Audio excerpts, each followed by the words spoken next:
आज हम एक ऐसी शख्सियत की कहानी पर गहराई से बात करने जा रहे हैं जिनके जीवन में इतने उतार चढ़ाव और विरोधाभास हैं कि मतलब समझना वाकई मुश्किल हो जाता है। डेरा सच्चा सौदा के प्रमुख गुरमीत राम रहीम सिंह। नमस्कार। हमारे पास जो जानकारी है वो उनके शुरुआती दिनों से लेकर आप कह सकते हैं आज तक के सफर को दिखाती है। कैसे वो एक आध्यात्मिक नेता बने और फिर कैसे गंभीर अपराधों में सजा पाने तक का सफर तय हुआ।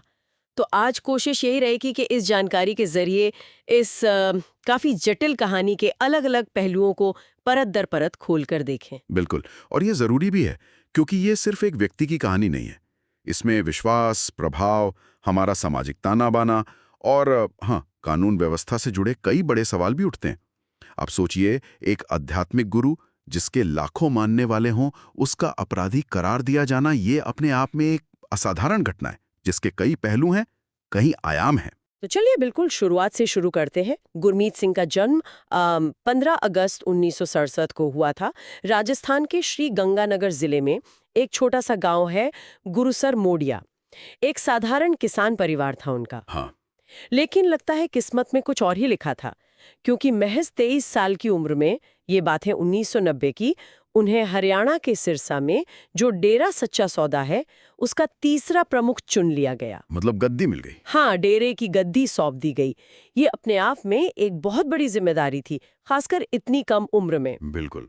और जानकारी के मुताबिक शुरुआती सालों में उन्होंने डेरे की गतिविधियों को काफी हद तक सामाजिक कार्यों की तरफ मोड़ा। अच्छा। जैसे नशा मुक्ति अभियान चलाना, बड़े बड़े रक्तदान शिविर लगाना, सफाई अभियान, पेड़ लगाना, इस तरह के कामों पर उनका काफी जोर रहा। हाँ, और इन कामों से ज़ाहिर है उनकी एक सकारात्मक छवि बनी होगी। बिल्कुल। खासकर हरियाणा और पंजाब के जो ग्रामीण इलाके हैं, जहां डेरे का प्रभाव तेजी से बढ़ा, लोगों ने शायद उन्हें एक समाज सुधारक, एक आध्यात्मिक मार्गदर्शक के तौर पर देखना शुरू कर दिया था।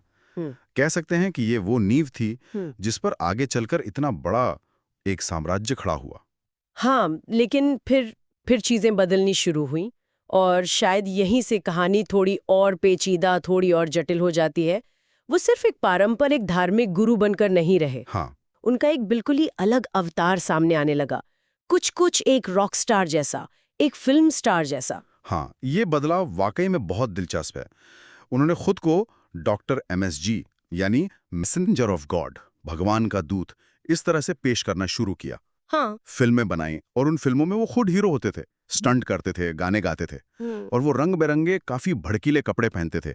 बड़े बड़े कॉन्सर्ट भी किए। अच्छा। फ्रंट था जो शायद भारत में पहले कभी इस तरह से नहीं देखा गया था। और कमाल की बात यह है कि इस मिश्रण ने काम किया। हम्म। उनकी लोकप्रियता तो जैसे आसमान छूने लगी।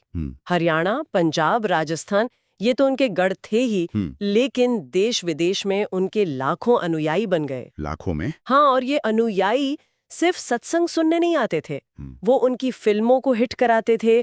उनके कॉन्सर्ट में हजारों लाखों की भीड़ जमा होती थी।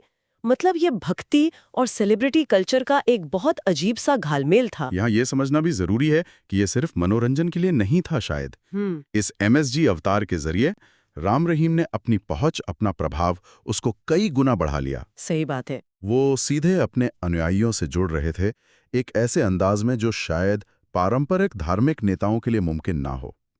उन्होंने तकनीक का, मीडिया का भरपूर इस्तेमाल किया।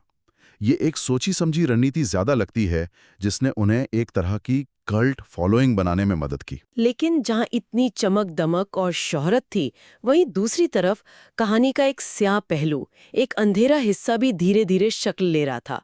और फिर एक ऐसा मोड़ आया जिसने सब कुछ बदल दिया। गंभीर आरोपों और कानूनी मुकदमों का सिलसिला शुरू हो गया। हाँ, ये कब शुरू हुआ? इसकी शुरुआत हुई 2002 में, जब एक साध्वी ने, जो डेरे में ही रहती थी, तत्कालीन प्रधानमंत्री और दूसरे बड़े अधिकारियों को एक गुमनाम चिट्ठी लिखी। और उस चिट्ठी में गुरमीत राम रहीम पर यौन शोषण का सीधा आरोप लगाया गया था। अच्छा, 2002 में? हाँ, ये चिट्ठी फिर मीडिया में भी आई और पंजाब एवं हरियाणा हाईकोर्ट ने इसका खुद संज्ञान लिया और CBI जांच के आदेश दे दिए। तो ये वो पहला बड़ा मामला था जिसने डेरे की दीवारों के पीछे क्या चल रहा है, इस पर गंभीर सवाल खड़े कर दिए। बिल्कुल। और मामला फिर कई साल तक चला होगा। जांच, गवाहियां। हाँ, काफी लंबा चला, करीब 15 साल लग गए। इस दौरान डेरे की तरफ से लगातार इन आरोपों को झूठा बताया गया, खंडन किया गया। आखिरकार 15 साल बाद 25 अगस्त 2017 को पंचकुला की विशेष सीबीआई अदालत का फैसला आया और गुरमीत राम रहीम सिंह को उस साध्वी के यौन शोषण का दोषी पाया गया। अच्छा, ये एक ऐतिहासिक फैसला था। उन्हें 20 साल कैद की सजा सुनाई गई। 20 साल? जी, और ये तो सिर्फ शुरुआत थी। इसके बाद 2 और बड़े मामलों में उन पर शिकंजा कसा। हत्या के मामले थे ये। हत्या के भी? हाँ, पहला पत्रकार रामचंद्र छत्रपति की हत्या का मामला। छत्रपति सिरसा से एक स्थानीय अखबार निकालते थे, पूरा सच नाम से, और उन्होंने ही सबसे पहले 2002 में वो गुमनाम चिट्ठी छापी थी जिसमें यौन शोषण के आरोप थे। ओहो। उसी साल 2002 में ही उनकी गोली मारकर हत्या कर दी गई थी। अच्छा, और दूसरा मामला? दूसरा मामला डेरा के ही एक पूर्व मैनेजर थे रणजीत सिंह, उनकी हत्या से जुड़ा था।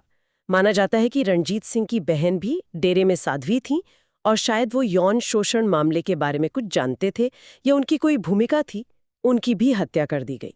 बाप रे। इन दोनों ही हत्याओं के मामलों में भी लंबी कानूनी लड़ाई चली और आखिरकार गुरमीत राम रहीम सिंह को दोषी करार दिया गया और उम्र कैद की सजा सुनाई गई। यानी रेप केस में 20 साल और फिर 2 हत्याओं में उम्र कैद। जी हाँ, ये आरोप और फिर सजाएं उस छवि से बिल्कुल मेल नहीं खाती थीं जो उन्होंने इतने सालों में बड़े जतन से बनाई थीं। बिल्कुल। और भी मामले थे क्या? हाँ, मामले यही नहीं रुके। एक और बहुत ही सनसनीखेज और गंभीर आरोप सामने आया, अपने अनुयायियों को कथित तौर पर जबरदस्ती नपुंसक बनाने का। क्या? नपुंसक बनाने का? हाँ, कई पूर्व अनुयायियों ने सामने आकर ये कहा कि डेरे के अंदर सैकड़ों लोगों को ये कहकर नपुंसक बना दिया गया कि इससे वो ईश्वर के ज्यादा करीब पहुंच जाएंगे। ये मामला भी सीबीआई के पास गया और जहां तक जानकारी है ये अभी अदालत में चल रहा है, विचाराधीन है। ये तो बहुत ही भयानक आरोप है। इसके अलावा 2015 में पंजाब में श्री गुरु ग्रंथ साहिब जी की बेअदबी यानी अपमान की कई घटनाएं हुई थीं, जिसने पूरे सिख समुदाय में भारी गुस्सा पैदा किया था। हाँ, वो मुझे याद है, काफी तनाव हो गया था। बिल्कुल। उन मामलों की जांच में भी राम रहीम और उनके कुछ अनुयायियों का नाम सामने आया। वो मुकदमे भी अभी चल रहे हैं। तो मतलब आरोपों की फहरिस्त तो बहुत लंबी और बहुत गंभीर है। यौन शोषण, हत्या, जबरन नपुंसकीकरण, धार्मिक भावनाओं को ठेस पहुंचाना। हाँ, यहाँ 2 बातें गौर करने लायक हैं, जैसा आप बता रही हैं। पहले तो इन आरोपों की प्रकृति, मतलब किस तरह के आरोप हैं। ये उस शुरुआती समाज सेवा वाली छवि के बिल्कुल उलट है। बिल्कुल। और दूसरी बात, कई मामलों में आरोपों जैसे 2002 का रेप केस और सजा जो 2017 में हुई के बीच का फासला 15 साल लग गए। ये हमारी न्याय प्रक्रिया की गति पर भी सवाल उठाता है। सही कहा। और ये सोचने पर भी मजबूर करता है कि क्या इस लंबे समय के दौरान प्रभाव का इस्तेमाल तो नहीं किया गया जांच को या प्रक्रिया को धीमा करने के लिए। ये सवाल तो उठता ही है। और फिर आया 25 अगस्त 2017 का वो दिन। वो सिर्फ फैसले का दिन नहीं था, वो एक ऐसे भयानक मंजर का गवाह बना जिसने वाकई पूरे देश को हिलाकर रख दिया था। पंचकुला में जो हिंसा हुई थी, हाँ, वो एक ऐसा पल था जिसने डेरे की ताकत और उसके अनुयायियों की, आप कह सकती हैं, अंध निष्ठा को पूरी तरह से सामने ला दिया। हुआ क्या था उस दिन? मतलब फैसले के बाद? हुआ ये कि फैसले से पहले ही प्रशासन के अनुमानों के बिल्कुल विपरीत लाखों की संख्या में डेरा अनुयायी पंचकुला और उसके आसपास के इलाकों में जमा हो गए थे। उन्हें शायद पूरा यकीन कि उनके पिताजी, जैसा वो उन्हें कहते हैं, बेकसूर साबित होंगे। लेकिन जैसे ही सीबीआई ने राम रहीम दोषी करार दिया, बस फिर स्थिति एकदम से बेकाबू हो गई। अच्छा। अनुयायियों की वो भीड़, वो हिंसक हो गई। गाड़ियों में आग लगा दी गई, सरकारी दफ्तरों को निशाना बनाया गया, मीडिया की गाड़ियों में तोड़फोड़ की गई। हाँ, मैंने तस्वीरें देखी थी, बहुत भयानक मंजर था। सुरक्षा बलों के साथ सीधी झड़पें हुई। पंचकुला जैसा एक शांत शहर वो एक तरह से युद्ध के मैदान जैसा बन गया था। और ये हिंसा सिर्फ पंचकुला तक ही नहीं रुकी, हरियाणा, पंजाब, दिल्ली और राजस्थान के भी कुछ हिस्सों में फैली थी। और इसका नतीजा क्या हुआ? कितने लोग? नतीजा बहुत दुखद था। जो सरकारी आंकड़े आए उनके मुताबिक 40 से ज्यादा लोगों की मौत हो गई थी। इनमें ज्यादातर डेरा अनुयायी ही थे जो पुलिस की जवाबी कार्रवाई में मारे गए। सैकड़ों लोग घायल हुए, करोड़ों रुपए की सरकारी और निजी संपत्ति का नुकसान हुआ, जला दी गई, तोड़ दी गई। सेना बुलानी पड़ गई थी, कई शहरों में कर्फ्यू लगाना पड़ा था। इस घटना ने वाकई कई गंभीर सवाल खड़े किए थे। एक तो राज्य सरकार और जो हमारी खुफिया एजेंसियां हैं उनकी तैयारी पर सवाल उठे कि वो इतनी बड़ी भीड़ को जमा होने से रोक क्यों नहीं पाए। या स्थिति का सही अंदाजा क्यों नहीं लगा पाए? बिल्कुल। और दूसरा, ये सवाल कि किसी एक व्यक्ति के प्रति आस्था इतनी अंधी कैसे हो सकती है कि उसके अनुयायी कानून व्यवस्था को ही चुनौती देने पर उतारू हो जाएं? ये समझ से परे लगता है। हाँ, ये एक तरह से भीड़ मनोविज्ञान, जिसको मॉब साइकोलॉजी कहते हैं, और करिश्माई नेतृत्व का एक बहुत डरावना उदाहरण था। सही कहा। ये दिखाता है कि जब अनुयायी अपने नेता को तर्क और कानून से भी ऊपर मान लेते हैं, तो स्थिति कितनी विस्फोटक और कितनी खतरनाक हो सकती है। बिल्कुल। ये घटना ये भी दिखाती है कि कैसे धर्म और आस्था का इस्तेमाल करके एक तरह की समानांतर सत्ता खड़ी की जा सकती है, जो जरूरत पड़ने पर राज्य को, स्टेट को भी चुनौती दे सकती है। हाँ, और इसी घटना के बाद ही प्रशासन ने डेरा सच्चा सौदा की संपत्तियों की बड़े पैमाने जांच और सीलिंग की कार्रवाई शुरू की थी। अच्छा। सजा सुनाए जाने के बाद गुरमीत राम रहीम सिंह को रोहतक की सुनारिया जेल भेज दिया गया, जहां वो अब रेप और हत्या के मामलों में मिली उम्र कैद की सजा काट रहे हैं। लेकिन कहानी यहाँ खत्म नहीं होती है। अच्छा। और क्या है, एक नया अध्याय शुरू हुआ है जो लगातार विवादों में बना हुआ है, और वो है पैरोल का। पैरोल मतलब वो जो अस्थायी रिहाई मिलती है? हाँ, वही। कुछ खास परिस्थितियों में कैदी को कुछ समय के लिए जेल से बाहर आने की इजाजत मिलती है, और राम रहीम के मामले में ये पैरोल बार बार और बहुत नियमित अंतराल पर मिलती दिख रही है। कितनी बार मिली है, कुछ अंदाजा है? हमारे पास जो जानकारी है वो बताती है कि उन्हें कई बार पैरोल मिली है, कभी 21 दिन के लिए, कभी 30 दिन, कभी 40 दिन, यहाँ तक कि 50 दिन की पैरोल भी मिली है। कई बार? हाँ, और ये सिलसिला 2025 में भी जारी रहा है। इसी साल उन्हें कई बार पैरोल पर बाहर आते देखा गया है। किन वजहों से मिलती हैं पैरोल? वजहें अलग अलग बताई जाती हैं। कभी माँ की बीमारी का हवाला दिया जाता है, कभी कहा जाता है खेतीबाड़ी का काम करना है, कभी सत्संग करने के लिए भी पैरोल मिल जाती है। सत्संग करने के लिए? जी हाँ। जेल से बाहर आकर? जी हाँ, और जब वो बाहर आते हैं तो अक्सर बड़े आयोजन करते हैं, ऑनलाइन सत्संग करते हैं जिसमें हजारों अनुयायी जुड़ते हैं।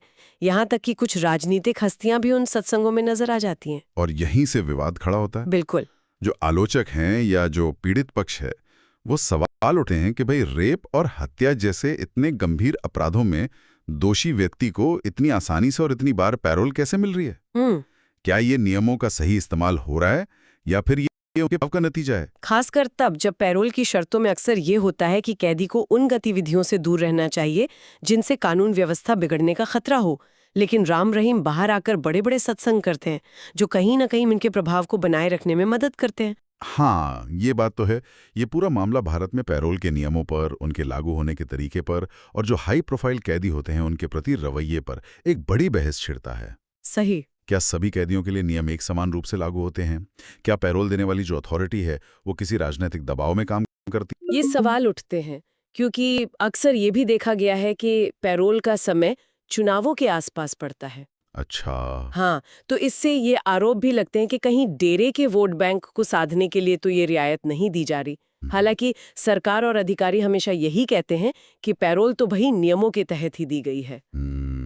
ये तो एक अलग ही बहस है। तो कुल मिलाकर अगर हम इस पूरी जीवन यात्रा को देखें, जैसा कि हमारे सूत्र या जानकारी बताती है, तो इसमें जबरदस्त विरोधाभास नजर आते हैं।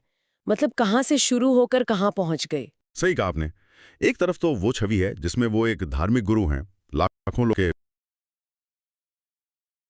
मां से कदवा करते हैं, नशा छुड़ाने की बढ़ते हैं, अभियान चलाते, उन्हें भगवान की तरह पूछते हैं। और दूसरी तरफ वो एमएसजी वाला रूप है। वो भड़कीले कपड़े, महंगी लग्जरी गाड़ियां, फिल्मों में एक्शन हीरो बनना, रॉक कॉन्सर्ट करना, ग्लैमर और शो ऑफ से भरी एक अलग ही दुनिया। हाँ, ये छवि पारंपरिक संत महात्माओं वाली छवि से तो बिल्कुल अलग थी। बिल्कुल। और फिर तीसरी और शायद अब जो सबसे स्थायी छवि बन गई है वो है एक सजायाफ्ता अपराधी की। हाँ। बलात्कार और हत्या जैसे संगीन जुर्मों में दोषी जो जेल में बंद है लेकिन बार बार पैरोल पर बाहर आता है और लगातार विवादों में घिरा रहता है। तो इस सब का क्या मतलब निकाला जाए? इतने सारे उतार चढ़ाव क्या दिखाते हैं? संक्षेप में कहें तो ये कहानी एक असाधारण उदय की है और उतने ही नाटकीय पतन की भी। एक व्यक्ति का सफर जो राजस्थान के एक छोटे से गांव से शुरू होता है और एक विशाल आध्यात्मिक और आर्थिक साम्राज्य के शिखर तक पहुंचता है। एक ऐसा शिखर जहां उसके पास अकूत शक्ति है, पैसा है और लाखों अनुयायियों की भक्ति है। लेकिन फिर शायद उसी शक्ति का दुरुपयोग, अहंकार और कानून को नजरअंदाज करने की जो प्रवृत्ति है वो उसे सलाखों के पीछे पहुंचा देती है। हाँ, ये कहानी हमें सोचने पर मजबूर करती है कि विश्वास और अंधविश्वास के बीच की रेखा कितनी महीन, कितनी पतली होती है। सही बात है। कैसे कोई करिश्माई व्यक्तित्व लोगों को इतना सम्मोहित कर सकता है कि वो सही गलत का फर्क ही भूल जाते हैं। ये शक्ति का जो भ्रष्ट करने वाला स्वभाव होता है उसको भी दिखाती है, और साथ ही शायद ये एक उम्मीद भी जगाती है कि देर से ही सही पर कानून का राज कायम हो सकता है। ये ग्लैमर, अपराध, आस्था और जवाबदेही का एक बहुत ही जटिल, बहुस्तरीय आख्यान है। तो ये थी गुरमीत राम रहीम सिंह के जीवन के विभिन्न पहलुओं पर हमारी आज की एक गहरी पड़ताल, जो हमें उपलब्ध जानकारी पर आधारित थी। हमने उनके उदय से लेकर उनकी बनाई गई छवि, उन पर लगे गंभीर आरोप, सजा और जो उनकी वर्तमान स्थिति है उसे समझने की कोशिश की। हाँ, और इस पूरी चर्चा के बाद एक सवाल मेरे जहन में घूम रहा है जो शायद आगे सोचने के लिए महत्वपूर्ण हो सकता है। बताइए। देखिए, हमने बात की कि कैसे एक व्यक्ति ने लाखों लोगों पर लगभग बिना किसी सवाल के इतना गहरा प्रभाव डाला। सोचने वाली बात यह है कि आखिर वो कौन से सामाजिक, मनोवैज्ञानिक या शायद राजनीतिक कारण होते हैं जो किसी व्यक्ति को या किसी संगठन को इस हद तक प्रभाव डालने की शक्ति दे देते हैं। ये वाकई एक बड़ा सवाल है। और ये प्रभाव इतना मजबूत कैसे हो जाता है कि इतने गंभीर आरोपों और अदालती फैसलों के बावजूद एक बड़ी संख्या में अनुयायी अपने नेता के साथ ही खड़े रहते हैं। ये सवाल सिर्फ इस एक मामले तक ही सीमित नहीं है, मुझे लगता है। नहीं, बिल्कुल नहीं। ये हमारे समाज में आस्था, नेतृत्व और व्यक्तिगत जवाबदेही के बीच जो रिश्ता है उसे समझने के लिए बहुत अहम है।